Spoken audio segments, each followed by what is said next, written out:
Okay, I promised a video here. I started this, I don't know, last year, and then it got put on the shelf. And I finally decided the other day, after the holidays, that I was gonna go in and knock it out. So I probably spent about 6 hours from where I was. So to get it finished. Again, I'm not like the expert and I'm not super neat, but it's not too bad. The biggest problem I had with this, well, there's two problems. Mechanically, if you use the standoffs and everything that they have, that turret board is in the way of all of your input jacks. I don't know how they do it. Maybe they move it back this way some, but there's just not enough room with that turret board. It's tight working in there. They recommend, like I've watched videos, they recommend building some of it outside. I didn't do that. I mounted all the hardware and then wired it, and it was tedious. My eyes are getting old, my fingers are getting fat. But I just plugged it in, I did some tests, and then plugged it in, and it fired right up and actually sounds really, really good. You probably noticed I got 3 wires there. I got a heat shrink yet that aren't used. But the other biggest problem was electrically, none of the wiring diagrams on this match what's shown on the schematic. The schematic colors are completely wrong. So I used the blue and the black for 125 volt input on the transformer. If you read the instructions on there, that gives you a clue.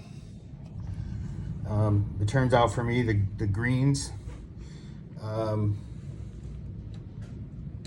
mounted to, I don't know what, 4 and 6 on the 5Y3 tube.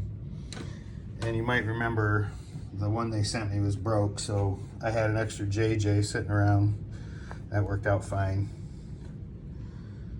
But if anybody wants, I'll write down all the wiring in the colors that were in here. The main thing though is to follow that little map they have down there and write it out. That's what I did. And you can test them too. If somebody puts out videos on that. But I can give you the roadmap for this particular transformer. But it sounds good. It was a fun little project. It's, you know, it was a kit, so it was a lot easier than the other stuff I built that wasn't a kit. But I'm pretty happy with it. And it's pretty quiet, like on single coil in this room with the fluorescent and everything. It had a little hum, but with a humbucker, it's just quiet as can be. So yeah, super cool. I'm gonna mount it in my, right now I'm just plugged into this cab, but I built this. And I'll be mounting it into that. I got all the pieces for that. So this is my first shot at pure tweed, real tweed, and I'm pretty happy with it. And then I had a video earlier on, I'm going to use this old Oxford speaker. I'm sure it's not going to sound as good as what I just plugged into, but I patched up this old Oxford speaker and then siliconed up around all the edges just to maybe add a little bit of life to it. But I guess this came in the Princeton, so I don't know. I don't know that much about it. Anyway, when I get it all buttoned together, I'll make a video of it, but it sounds really good. It breaks up way more than I expected.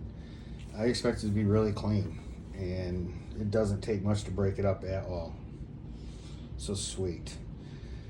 I would still, like, you know, I would still source all the components myself. I don't think you're going to save that much money. And if you're going to go through all the work that it takes to build even a kit amp, I mean, it's not easy building a kit amp. It takes time.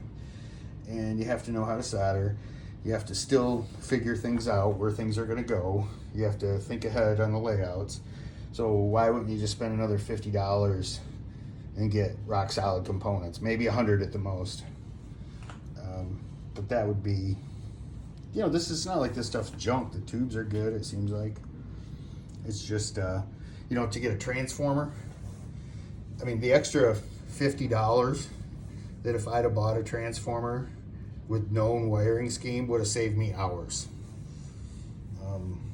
I double, triple checked everything, did as many tests as I could. So, all right, I'll quit talking. Good luck. I would say, I think if you go back to one of my other videos, the chassis was good. For sure, the tubes are decent for the price. The turret board is good, although you have to modify it to make it lower. The wiring was interesting. It was all really small gauge, but it was kind of cool. It was all cloth wire. I didn't use it all. I used a lot of plastic in there still too. You can see where I touched it off. I just noticed it with my heat gun, or my soldering iron. But yeah, all in all, pretty good. Fun project. Sounds good. Definitely worth the time. I think I got 500 bucks into the whole thing. Maximum. That includes speaker, case, cloth, everything. So yeah.